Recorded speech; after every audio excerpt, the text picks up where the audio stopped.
Yo, yo, yo, yo, yo. What's good, everybody? What's poppin'?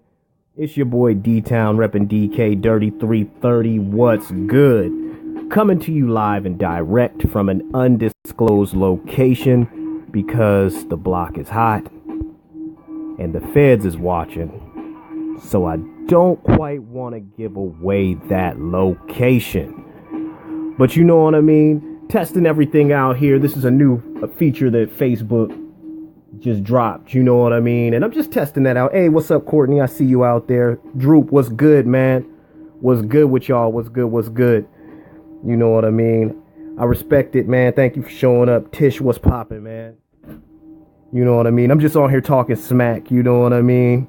Hey, Pat, what's popping, man? Shout outs to all my people from Youngstown, man. I'm getting a lot of Youngstown love tonight, man. Thank y'all for that, man. I greatly appreciate it, man. Thank y'all for tuning in. So let's get down to it, man. I wanted to talk some hip hop shit, man. I wanted to talk some rap shit. You know what I mean? I got the Pete Rock playing in the background for the good vibes, you know what I mean? For the real heads, you know, who respect it. You know what I mean? Mila, what's popping? You know what I mean? Marcus, what's popping? It's good to see you, bro. You know what I mean? So let's talk, man. So 6 years ago, to the people that I have here in this room, 6 years ago, I don't know if you realize this or not, but Watch the Throne dropped 6 years ago. That's Kanye West and that's Jay-Z. Now, the question that I have for everybody in the room is this. Do y'all consider Watch the Throne?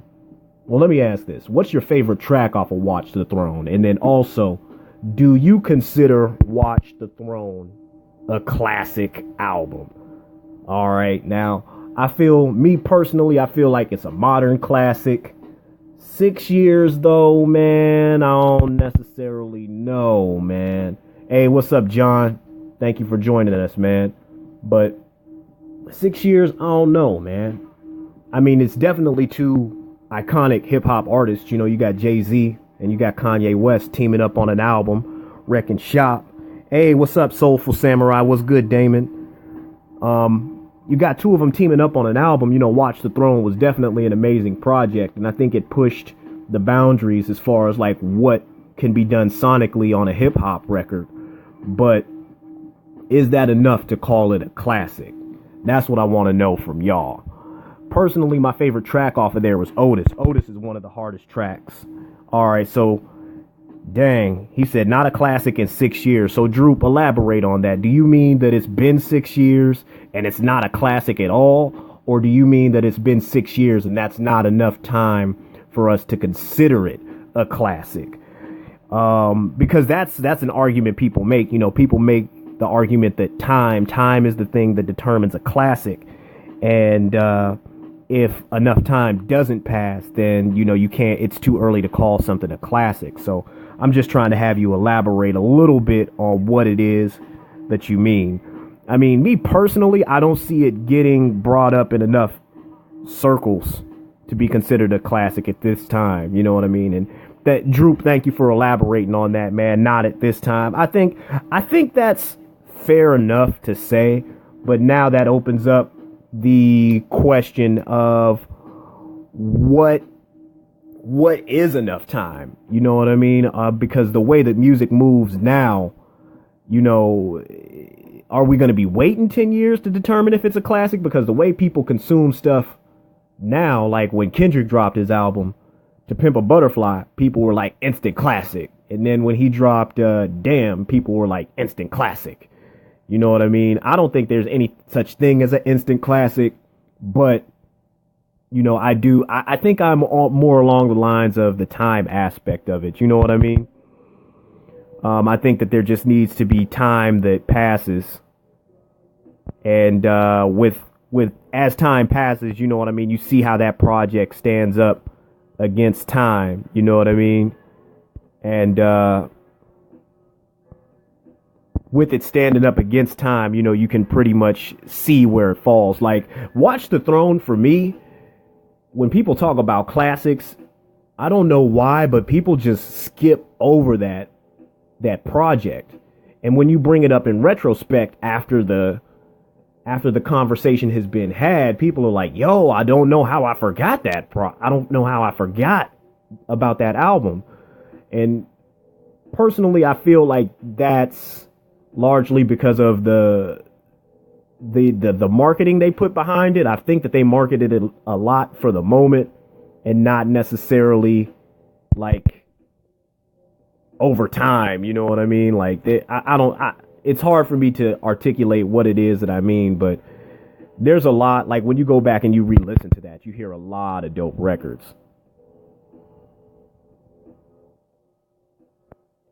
Yeah, I don't think there's such thing as an instant classic, man. I'm right there with you.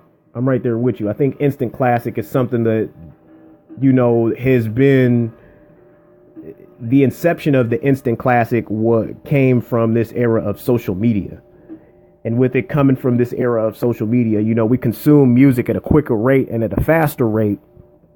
And, you know, people are taking to Twitter and looking at everyone else's opinion before they formulate their own opinion, before they even listen to some shit. That's the craziest thing about social media and how it's impacted the music. Like, people have an opinion about your shit before they even hear it or before they've even checked it out. That's the crazy part about that shit. Like, somebody could not even listen to you based off of what somebody else had said. And I don't necessarily think that's fair, but that's just the way that the game is. That's just the way that the market is. So what do you do when you have a market like that? Hey, what's up, Toya? What's good, Kilo? What's poppin', Kilo? But I'm always a believer of, you know, you do what the market dictates you need to do. You know what I mean? Like, I don't believe in complaining about the market. The market is the market. So we don't have the resources and the tools that a Jay-Z has. So you have to adapt to the market and tweak your business to fit the market until you're able to shift the market in a way that works for you, that's beneficial. So, but nah, man, we just talking about some hip hop shit, man. Watch the Throne. I mean, I'm gonna just say it now, man. I think it's a underrated classic. You know what I mean? Like, it's one of those things that it's not on the top of people's minds. You know what I mean? It's not the first album when you talk about classic albums, but it's definitely on the list because I don't really know anyone in my circle. And I'm trying not to generalize people, but people in my circle, when you bring that album up and you start talking about that album specifically, people is like, yo, that shit's a motherfucking classic, man. That's a motherfucking classic. And they actually get mad that they didn't bring it up earlier in the conversation. So, but that's what it is, man. I don't have any topics to cover, man. I just wanted to jump on this thing and actually just touch base and let y'all know what I got going on and talk about some hip hop shit. As far as what I got going on, I'm planning another show in Youngstown very soon. You know what I mean? So stay tuned for that. I just teamed up with the Back Pocket Soul Tet. And them cats is really doing their thing. They really crushing it, man.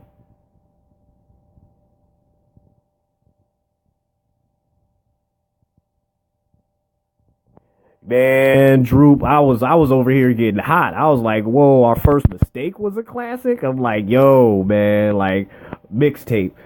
You know, I try not to. I appreciate that, man. Thank you, man. I'm nothing but humbled by that, man. I'm glad you feel that way. Thank you very much, man. You know, it makes things worthwhile, man. I feel a lot like Little Brother in that sense. You know what I mean? I'm talking about the group Little Brother. I don't know if cats know about them, but I'm not going to expound upon that too much. Shout out to Damon, man. Shout out to the Soulful Samurai, man. If y'all missed our gig at Susie's, shame on you, man. The people that came out, man, there was so much love in the building. There was so much energy in the building. There were so many positive vibes in the building. It really felt like we gave something to Youngstown that it hadn't experienced in a very, very long time. And I'm really looking forward to linking back up with Damon, the Back Pocket Soul Tet, and everybody else, and just throwing down on a stage again real soon, man. So tentatively, you know, we're looking for October, November. If something pops up prior to that, we definitely will let you know. Hey, what's up? What's up, Derek, man? Thank you for joining us, man. Damon says, yeah, mixtape will be dope, bro. You should do that. I'm already working on it, man. You know what I mean? Right now, I'm in the lab. You know, I just took a break to run my mouth on this thing. But the mixtape is definitely in the work. You know what I mean? Like, I'm always working on that. I'm 10,000 hours in the lab. You know what I mean? This is all hustle. This is all heart. This ain't bullshit. You know what I mean? Like, I'm putting my blood, sweat, and tears into this, man. I'm utilizing every skill and resource that I have to put this thing together. And it's going to be nothing shorter than epic when it drops. Yo, shout out to Reg in the building, man. Thanks for joining us. You know what I mean? Shout outs to Derek, man. I see y'all, man.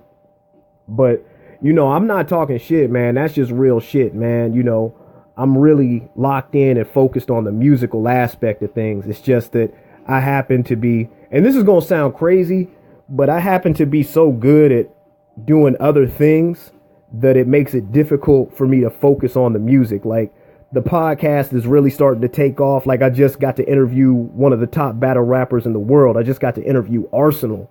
You know what I mean? And putting stuff like that together is a skill that I've cultivated over time. So where you guys might see like what appears to be bouts of me just going through like a lack of productivity, trust and believe I'm working on something else. You guys may not be able to see that, but I'm always grinding. I'm always hustling, and I'm always working, man. I see you in the building, Reg, man. You know, shout out to Clash Battle.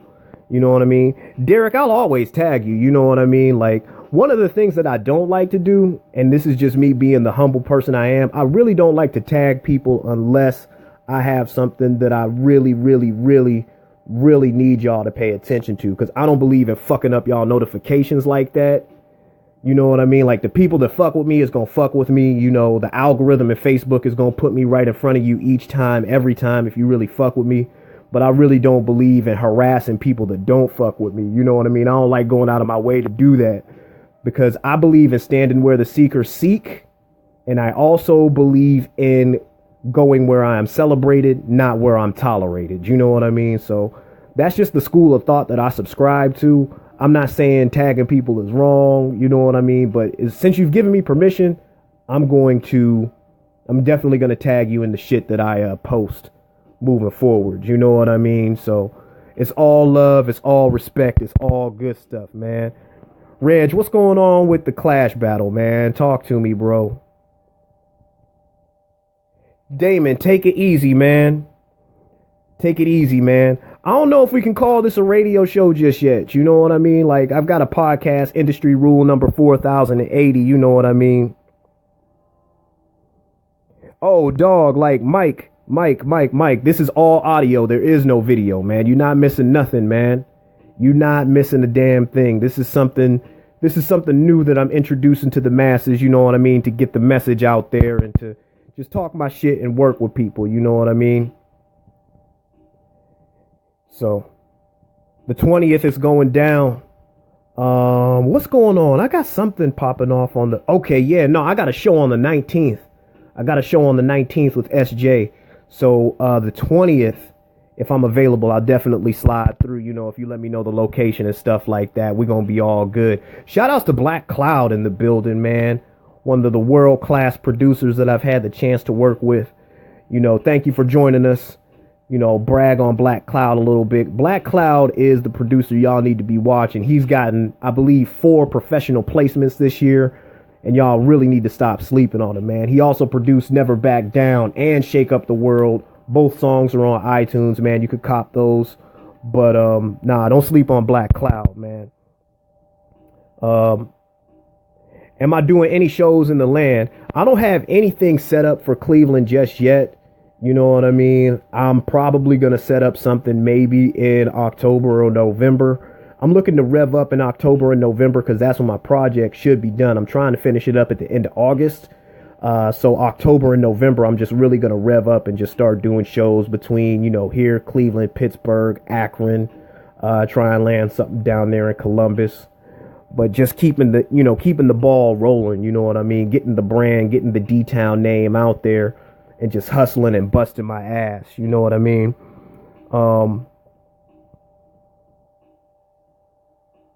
It's all good, man, because one of the things, you don't got a car to come and support. That's cool, you know what I mean? Life happens to all of us. Shit happens, you know what I mean? One of these days you'll get the car, or you'll get the L's, or hopefully you'll be in a better situation. But one of the things that I always try to do, I always try to live stream every performance that I have, because I recognize that a lot of my fan base and a lot of my supporters are older, and y'all got kids, y'all got priorities, y'all got jobs, y'all got things that hold y'all back to prevent y'all from going out.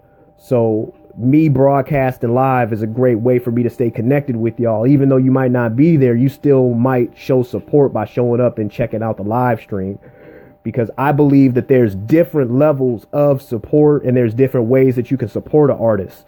You might not be able to be physically present, but you might be able to tune into a live or share a song or retweet a song or purchase some merchandise off my website or some shit like that. So I never really try and come down on y'all if you can't make it to an event. Now, don't get it twisted. I would love for y'all to physically come out to an event, but I'm a very benevolent person. I understand that there are certain situations and certain circumstances that prevent a person from coming out. You know what I mean? So that's just where I'm at on the spectrum. Yo, shout outs to Aunt Ken. Shout outs to Cordy Spivey. Cordy, thank you so much for coming out to Susie's, man. It was lit, man. I really enjoyed seeing you again. It was crazy. The last time I had seen Cordy was literally in that same exact building, but the building was completely different. You know what I mean? So, you know what I mean? I appreciate you coming out, showing the love and support, man. Thank you for growing with me over the years. I say that as humbly as I possibly can, man. It seems like you've been there since day one, and I greatly appreciate that, man. Thank you. Droop, be careful in Columbus. They killing down there too. They just killed a good dude this morning. Oh, man. I'm terribly sorry to hear that, man. It sounds like you were close to the dude. Condolences, man. Condolences, man. Thoughts and prayers. You know what I mean? I know what it's like to lose somebody that's close to you, especially over something that's, uncontrollable. But, we always, for lack of a better term, we always try and travel safe. I don't want to speak to what that means, but, a lot of it, when you're going out of town and doing stuff, it's about keeping your head on a swivel, going where you're celebrated, not where you're tolerated, and just having a keen idea on your surroundings. You know what I mean? Some places, when you pick up on that vibe, you don't necessarily want to linger in those locations for too long for more than you need to. Some situations, some scenarios, I know I've been in some places where I've just gotten in and gotten out. I've done my set and I've hurried up. I've got off stage. I shook a couple hands and I bounced, but then there are other places where you can go and you're able to kind of kick it and just hang out and do what it is that you need to do and interact with the people like you want to. So I'm definitely going to keep an eye on that, man. But, again, man, shout outs to y'all for the support, the love and support, man. I greatly appreciate that, man. I got the shirts on sale at executivedtown.com. I'll drop the link here shortly so you guys can cop that. Also, don't forget that I'm on iTunes, Spotify, Tidal, Google Play, name something, nigga, I'm there, man. Support your bro, man. Support me, man. Download my shit, man. I got a family to feed, man. I got to put food on the table. But yo, what's really good, man? What y'all want to talk about? What y'all want to get into, man? Y'all can ask me anything, by the way. Y'all can ask me questions, I'll go ahead and answer them, ranging from hip hop to personal or whatever. You know what I mean? Just go ahead, fire away. I want to talk about Youngstown. Y'all want to talk about my hometown. Y'all want to talk about music. Y'all want to talk about something ridiculous. Go ahead and just ask me, because I'm just firing away tonight. You know what I mean? This is more or less about interacting with y'all and connecting with y'all. It's not really so much about me, as much as I would love it to be about me. But, my grandfather says, you don't really want to talk about yourself for too long at great lengths. You know what I mean? That's It's not an attractive trait to have. But trying to think, what else do I got going on? I'm working on the mixtape. I'm working on the EP. Man, NFL season, watch it or not to watch. Bro, Reg, I'm going to keep it a buck fish with you. I'm going to keep it a $1.50. I'm not an NFL dude. I'm a track dude. You know what I mean? If you want to talk to me about the world championships that just happened and Usain Bolt's last race, you know, we could talk about it all day. You know what I mean? I could tell you how excited I am for Justin Gatlin, all of that shit. But NFL, I've never really watched it. Now, Reg, to double back to your original question, to watch it or not to watch it in regards to Colin Kaepernick, because I'm assuming that's what you're getting at here. You know what I mean? Are we going to boycott it because of Kaepernick? Listen, the dude seems to be, and I'm just going to go based off of what my observations are. You know what I mean? I'll let you guys know now, I'm not the most educated on this subject. I'm not the most up to date on the Colin Kaepernick situation. So I'm only going based off of what my current perception is. I haven't done any digging or checking my resources, but it seems that he's being ousted from the NFL for standing up for basic civil liberties. Now, when you take a look at this organization has given murderers or alleged murderers a second shot, convicted felons a second shot, wife beaters a second shot. But this dude didn't commit any crimes or do anything wrong. And it just appears that they're pushing him out the door on all fronts. And it seems like the Baltimore Ravens just put together like a little short song and dance to appease the media, to appease the crowd, but it didn't feel sincere. So, I mean, I don't watch it anyway. I'm going to let you guys make your own opinions and own decisions on that. I'm not going to say watch it. I'm not going to say not to watch it because I'm not in a position to be a social activist. I'm not, like I said, I'm not necessarily that up to date on everything. But, you know, I just think it's fucked up. I think it's a really fucked up situation to where they're just pushing him out of the fold like that based off of just sitting down and shutting the fuck up. That's all he did. All he did was sit down and shut the fuck up.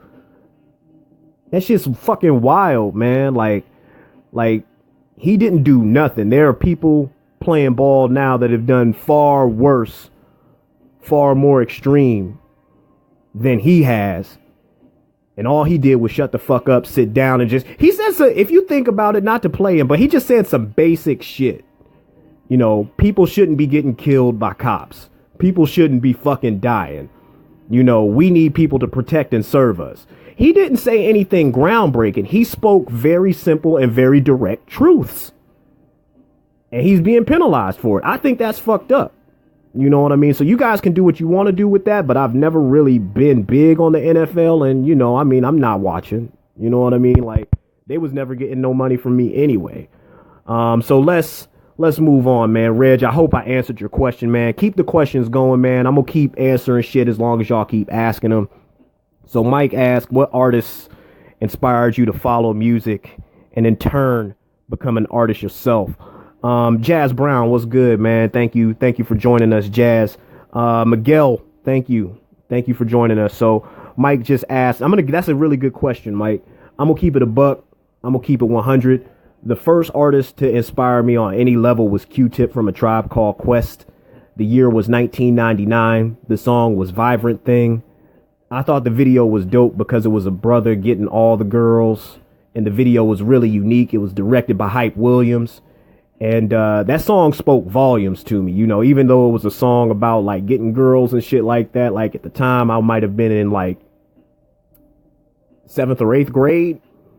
And that was the first song that I legit learned all the words to. But from me getting hip to Q-Tip, I went back and traced his origins back to A Tribe Called Quest. And the music that they were making was just fucking phenomenal. All the stuff that I wasn't allowed to listen to growing up, I kind of like backtracked and researched it, and Quest was really good. You know what I mean? Midnight Marauders and Low End Theory are two of my top 5 favorite albums of all time. So, you know what I mean? Q-Tip is really the biggest dude that like inspired me at a very young age. Now I have many other inspirations and influences like when it comes to my style and all of that shit. But as far as like a person that really like got me into it, like Vibrant Thing, Q-Tip was the first song I learned all the words to. And yeah, that was just a real dope record. So hope that answers y'all question. But nah, man, what else y'all want to talk about, man? If y'all got questions, drop them in the comment box. You know what I mean? Shout outs to Jazz. Shout outs to Miguel in the building. You know, greatly appreciate y'all tuning in and listening to me running my motherfucking mouth. I just went on an epic rant about Colin Kaepernick, man. I'm gonna have to go back and I might have to pull that and repost it, man, because I dropped some jewels with that Colin Kaepernick, man. Jesus Christ, man. I gave y'all motherfucking jewels. I gave y'all motherfucking gems. Top group, period, R&B and hip hop. Listen, Reg, like y'all finding out a lot about me, man. Like R&B, I'm not an R&B nigga. I'm not an R&B dude. Like I don't know enough about it at all. Like flat out. Like I just wasn't that dude. Like the body rolling and the dudes with their shirts off all oiled up and doing falsettos and stuff like that just wasn't me, man.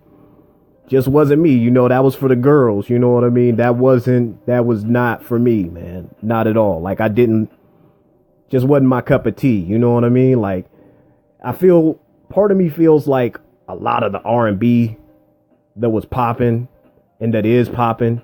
Well, that was popping in the 90s felt the same to me. Now R&B feels like they stopped singing to the girl and started singing to other niggas. Like August Alsina, the super majority of his records is basically about how he don't love no bitches. You know what I mean? So I'm like, yo, like you ain't singing to the chicks, dog. You singing to the dudes. Like, where did this transition come from? Anyway, let me take a step back to answer your question, Reg. Favorite rap group of all time. Now, I usually answer this in two parts. My personal favorite, but statistically the favorite. So personal is always going to be A Tribe Called Quest. A Tribe Called Quest is my favorite rap group of all time. Hands down, bar none. That's always the name that I'm going to put out there. Matter of fact, it's a tie between them and Redman and Method Man. Now, statistically speaking, the best hip hop group of all time, like, I don't necessarily know the stats, but I'm going to go with Wu-Tang. Man. You know, they really, in the 90s, they really exploded onto the scene and showed what a dominant group in hip hop should look like and what their careers should look like after they've disbanded and gone their separate ways, and what it should look like when they reunite, man. I feel like, you know, they were the prototype for early 90s rap groups. A lot of early 90s rap groups mimicked what Wu-Tang did, and I really wish we could see a lot of that today. I mean, you see some of it with ASAP Mob, you know what I mean? Like them cats, but I don't think they're doing it to the level that Wu-Tang did it back in their day. So hope that answers the question. But nah, I'm not an R&B dude. Take me through. So yeah, if you guys got questions, go ahead and drop the questions down there. I'll keep running my mouth. I'll keep talking as long as y'all keep asking the questions. You know what I mean? But go ahead and drop them down there. Y'all can ask me anything. Y'all can ask me anything about, you know, Youngstown. Y'all can ask me anything about music. Y'all can ask me anything personal. And depending on how I feel and if I'm comfortable with it enough, you know, I'll answer the question. If not, you know, I may curve it. That's just me being me. That's just me keeping it a buck. So, Mike, your question. Take me through the thought process of how I create a song. Hold on a second, man. My phone is looking like it's going to die on me. I'm going to keep running my mouth while I look for my charger. But the thought process of when I put something together, it largely, I'm gonna keep it a buck, man. Like, I focus a lot on lyrics, but the first thing I have to do, I have to hear the beat. Like, I keep I keep a notebook full of rhymes, and I keep like different text pads full of rhymes and shit like that. But really what it comes down to is the beat, man. The beat is going to dictate what the tone is, what the subject matter is, and how I get into the pocket. And what I mean when I say get into the pocket, I'm talking about the cadence over the beat. You know what I mean? So, like, do you start with a concept or a theme? Do I start? Well, again, the beat is going to dictate that. You know what I mean? Like, you know, I could have a concept about killing every MC out. You know what I mean? But if Raphael Sadiq hands me an R&B ballad, you know, I got to switch that up. I can't be rapping about how I'm killing these rap niggas over a tender R&B heartfelt beat. It's not going to match. You know what I mean? So when I say I have to hear the production, I have to hear the beat, it's going to dictate what concept, theme, and tone I take. Because again, it's about making all of that connect with the listener. See, where people get a lot of the shit fucked up at is they just put the song together and they just throw it on the beat. They don't really listen to the beat. You know what I mean? They just try and take what it is that they wrote and throw it on the beat. And oftentimes, you know, if you take that approach, it don't really match. And people will be like, you know, this shit is whack, but you can't really figure out why. It's because you didn't have respect enough for that production or that beat to approach it a certain way and tailor your shit to fit it a certain way. So that's really my approach. You know what I mean? That's how it goes. All right. Hey, what's up, Nicole? I appreciate you. Man, thank you. I appreciate y'all rocking them shirts, man. I appreciate you. You guys, you know, I keep up with you guys on Facebook, and again, Nicole, I appreciate y'all. Y'all wedding photos are so dope, man. I'm a real big supporter of anything that revolves around love and positivity. And it's just really good to see you and your husband out here smiling, enjoying y'all marriage and shining and prospering and flourishing. So big ups, big ups, big ups. Y'all can continue to drop questions down there in the live. I'm going to get to them. I'm going to answer them. Steph, what up, man? Yo, shout outs to Steph. He was in Youngstown this weekend. He was halfway hosted. I don't want to say halfway hosting. That sounds fucked up. But he was hosting the old school concert, the Summer Jam concert down there at the Cavelli Center. So big ups to this cat, man. If y'all don't know him, man, shout him out. So let me get back to some of these questions, man. Let me knock some of these out. Reg, I see your question. Mike, I'm paying attention to you. Droop, I see your question as well. So, Droop, am I still located in Youngstown? Yes, I'm still located in Youngstown. I live on the outskirts of Youngstown, you know what I mean? But I'm close enough to where, you know what I mean, it's not a task for me to come back, you know what I mean? I left the city when I was 25 because I was getting into some shit, and the way my life was going, it wasn't headed in the right direction. So one of the things that I really needed to do, I needed to leave Youngstown. And it wasn't because I don't have a love for the city. It was because I was looking at where my life was going. And had I stayed there and continued my life the way it was going, it wasn't going to end pretty, dog. It was not. And I'm not just saying that like from a violent standpoint or nothing like that. It was just that my priorities was all fucked up, and it required me to change my environment for me to refocus and get a new outlook and a new perspective. You know what I mean? Like, I still brought myself and my vices and all of that stuff with me, but just a change in scenery is what I really needed to grow up and mature and become the man that I am today. And I don't see, if I had stayed in Youngstown, I don't think that I would have become that person. So there's that, you know. There was another question here. New wave of rap or old wave of rap? Reg asked this question. And again, if y'all got questions for me, drop them in the comments. I promise to answer all of them. I'm going to keep my mouth running as long as y'all keep asking me these questions.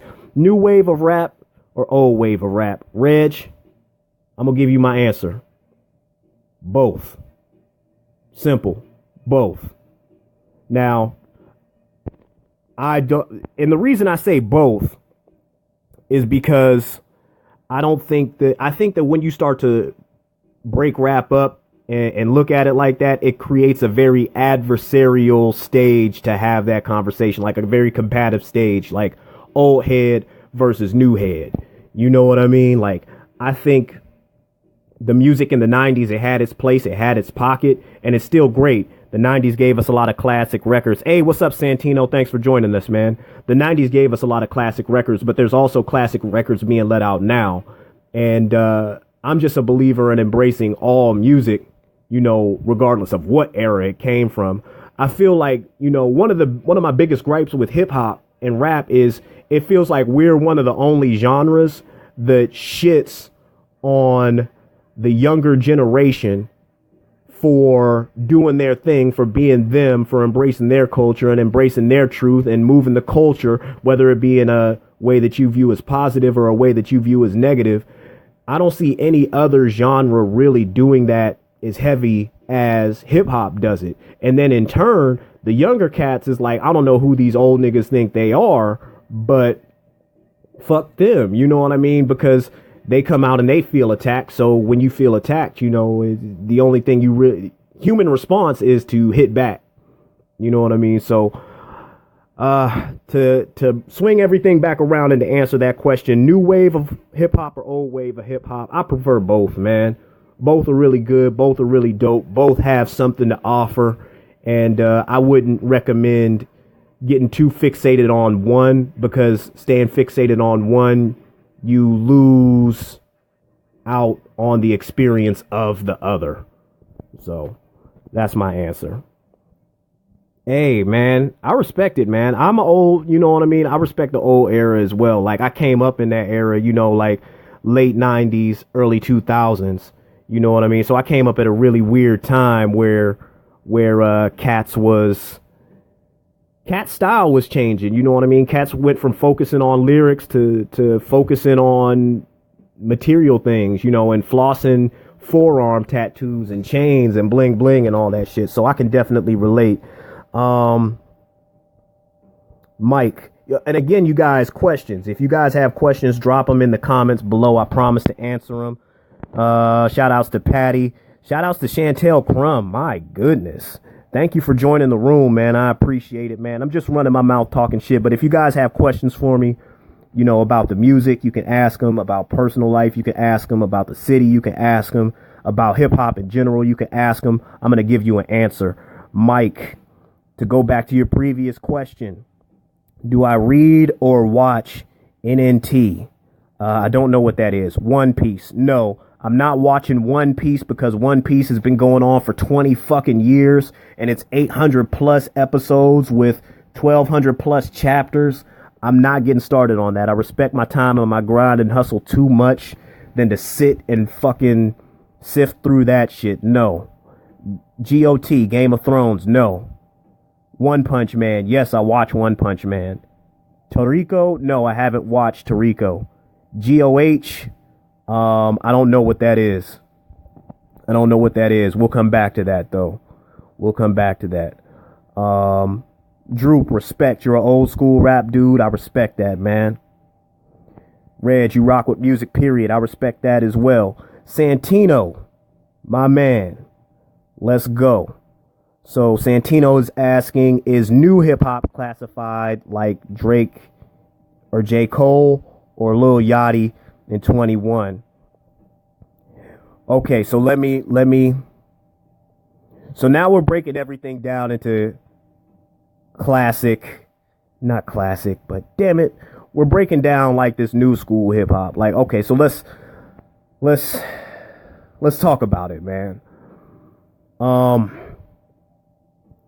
I feel like Lil Yachty is in his own lane because the style that he has seems to be more free-forming and more melodically driven.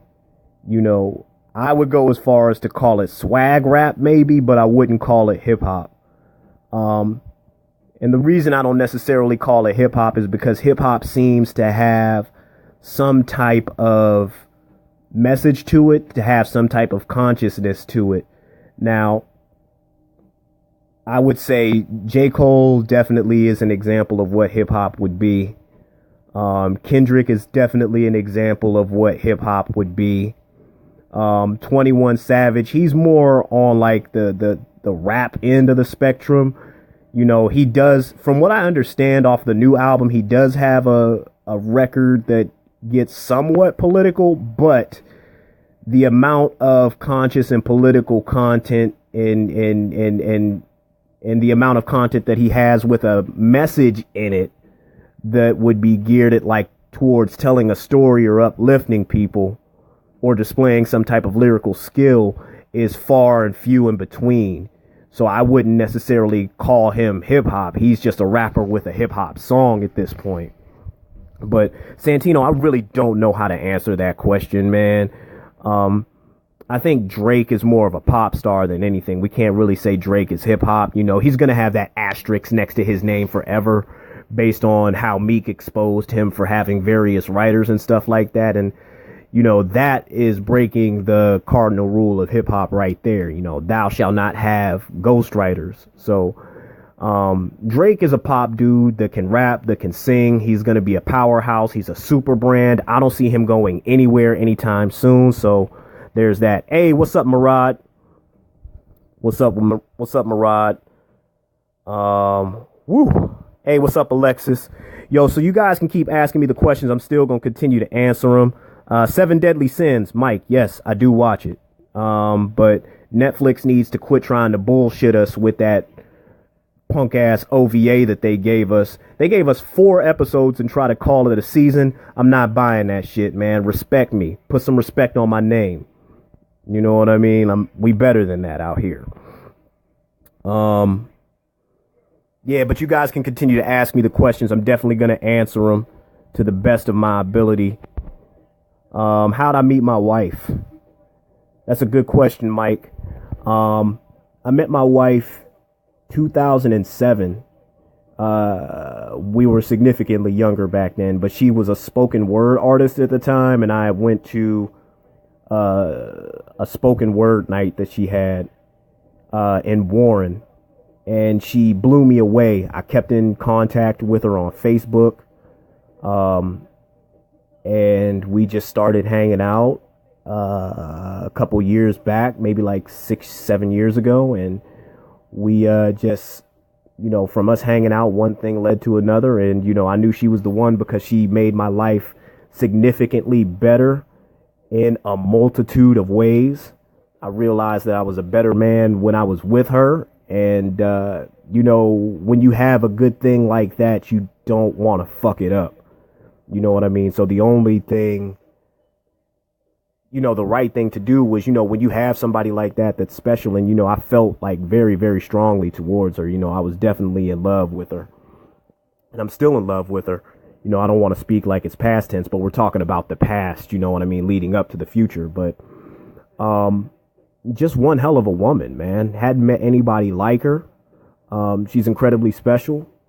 She knew what she wanted in life, and she went after it, and she's incredibly loving, incredibly caring. And it's like, you know, in a world full of Cardi B's out here, like, this was like, I recognized her as my Aisha Curry. You know what I mean? And if you got an Aisha Curry in your life, you know what I mean? You definitely want to do right by that. You don't want to fuck shit up.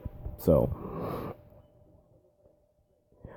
she still does spoken word. My wife is actually an author. She's written 2 books. And that's another thing that drew me to her, was that she's very, very artistic. You know, she's got a lot of talents, and she's incredibly driven when it comes to not only poetry, but writing books as well. She dedicated her first novel to me as well. So, you know, whoa, somebody just dropped a real crazy question in here. So, Santino, I see you out here. Yachty is not good, whatever it is, but it's conscious rappers. You know, I agree with you, Santino. I agree with you 100%. Yo, Reg, what the fuck are you talking about? And I don't mean to come at you mad disrespectful, but I need you to elaborate. How do you feel on the gay cartoons? I need you to elaborate on that one. We're gonna come back to that one. Shout outs to K-Town in the building, man. Apparently we're about to talk about gay cartoons. I don't know what that means. Reg, you do have to elaborate. You need to put me in communication with her. Dog, like Mike, I respect you, but why? That's my wife you talking about here, man. I don't just go and put her information out there. You know what I mean? Like, the book is on Amazon. My wife's books are on Amazon, Books A Million, and wherever books are sold. The first book is called Anybody Somebody. Her author name is Phoenix, just one word, like the bird that rises from the ashes. And the second book is called Teach Me. The books that she writes are in the same lane as like Eric Jerome Dickey and Zane. So they're really, really sexual, like erotica novels. But the thing that I like about them is that they have stories to them. So coming back around to Reg's question, he elaborated. There's a gay cartoon on the Disney Channel. Reg, I'm going to answer this the best of my ability. I'm not necessarily sure what cartoon that you're talking about, but I think it's a reflection of the times. You know what I mean? I think it's simply just a reflection of the times that we're in. And one of the things that me and my brother had growing up, we had two parents that would screen everything that we were allowed to watch. And they pretty much told us what we could watch and what we couldn't watch. And I feel like if there's a gay cartoon on the Disney Channel, parents need to be doing their due diligence and sitting down and taking some type of investment into what their kids are watching. Now, the reason I say that is this. Some parents may not have a problem with homosexuality and what it is that their kids are taking in and what messages are being sent on TV. On the other side of that coin, some parents do have a problem with what it is, with homosexuality for whatever reason or whatever. But as far as like, how you want your kids to be raised in that situation, of course, we want our kids to be open and accepting, but I also feel like there needs to be a buffer there. And as a parent, you need to be that buffer. You need to be the person that says, hey, this is what this is what's going on, and this is what this means. You know what I mean? I can't sit here and say there's no room for a gay cartoon or there's no room for homosexuals on TV, because that would be hateful and discriminatory, towards the LGBTQIA community. But at the same time, you know what I mean? I think that if you're a parent, regardless of what's being on TV and what's being depicted on TV, you need to be invested into what it is that your kids are watching and help them make sense of the fucked up world that we're in. And again, not saying that, homosexuality is fucked up, but there's a lot of fucked up shit on TV in general. And you don't want to leave a 6-year-old to their own interpretation of what the world is. Because, of course, that leads to destruction, for a cliche. I mean, Reg, they shouldn't force it on kids, but again, it's a reflection of the times that we're living in. You know what I mean? Like, this isn't something that, you can keep away from people. You know what I mean? Like, it's a lifestyle choice, I'm sure, but at the same time, with it becoming more and more accepted in our society, we're going to see more and more changes like that. So, I mean, it's as simple as this. Like, if you're a parent and you feel like they're forcing it on the kids, it's simple. Just tell your kid not to watch that show. Because when we were growing up, we weren't allowed to watch Ren and Stimpy. You know what I mean? Our mom watched that shit one time and she was like, I don't know what the fuck this shit is, but this is definitely too adult for two little kids to be watching. Y'all are not allowed to watch that. If I catch y'all watching that, y'all gonna get a whooping.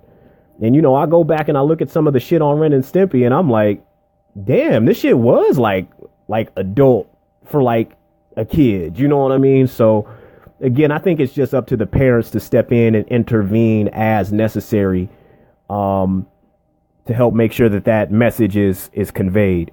Shout outs to Nigel jumping in the building. So let me get back to some of these questions, man. Reg, hopefully I gave you a solid answer. You know what I mean? I spent a little bit of time on that one. Anybody is somebody and teach me. Oh, wait. No, those are not spoken word books. Those are novels.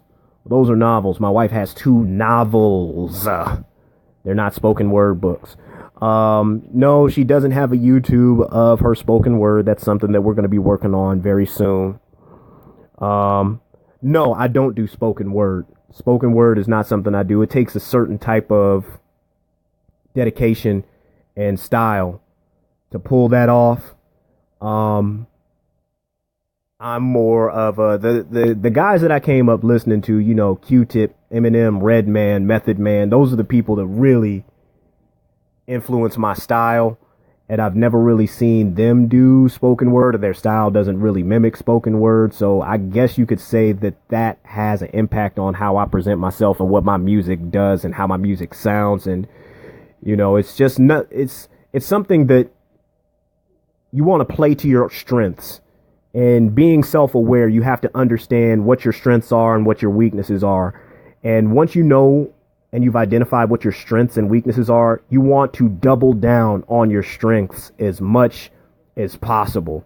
And your weaknesses, since you've identified those, you kind of want to stay away from those unless you actually have to use them. At least that's my mantra. That's how I make it through life. You know what I mean? But yeah. That's where I'm at. Yo, executive-dtown.com, motherfuckers. Cop a shirt, man. Listen to some music, man. I'm on Rhapsody. I'm on Spotify, Tidal, Google Play. I'm talking that shit right now. Apple Music, wherever you stream music from legally. Stream my shit, man. Show a nigga some love, man. Show me some love. Do you have any songs collabing with R&B vocalist type ladies? Yes, I do. I have 2, maybe 3. But the one you definitely want to listen to, it's on iTunes, Spotify, Apple Music, etc., etc. The song is called Say Something, and it's a conceptual track, a conceptual hip hop track that features my friend My Bird. There's another track called Inferno that you want to listen to. It's off of the Northsider EP. You can stream it on Spotify for free, Apple Music, whatever it is that you have. Another track that you're going to want to listen to is You Thought. That's also on there as well. But just look me up, DTown, one word, and we're going to be all good. But yeah, Say Something. You got it, Mike. That's the name of the song. That's the name of the song. But look, I've been talking to y'all and running my mouth for a grip. I appreciate y'all tuning in and rocking with me. Any final questions? Any final thoughts? I'm gonna let you guys get your final questions in there. Again, you can ask me about music, life, politics. Not that I'm that well versed in that. Hip hop, whatever. Mike, you got the right songs. But again, you guys can look me up on executive-dtown.com. That's where you'll be able to find all of my shit at. Click the shop button. You know, buy some gear, man. Buy some gear, man. Support your dudes. Support somebody from Youngstown. I'm really happy to see everybody from Youngstown in here. You know what I mean? Like, that's where I was born and raised. And you guys, to some shape, size, or form or extent, have supported me in one form or another. And I greatly appreciate that. You know, that's an incredibly humbling experience to have, because people don't necessarily get that love. You know, whether it be a lot or a little, you know, people go through their life not experiencing that. So I greatly appreciate everything that, all the love that y'all show me, and I'll just be forever humbled by that. But I'm going to sign off on this, man. Again, executive-dtown.com. Thank you guys for tuning in. Maybe I'll do this again next week or something like that. But again, take it easy, y'all. Peace.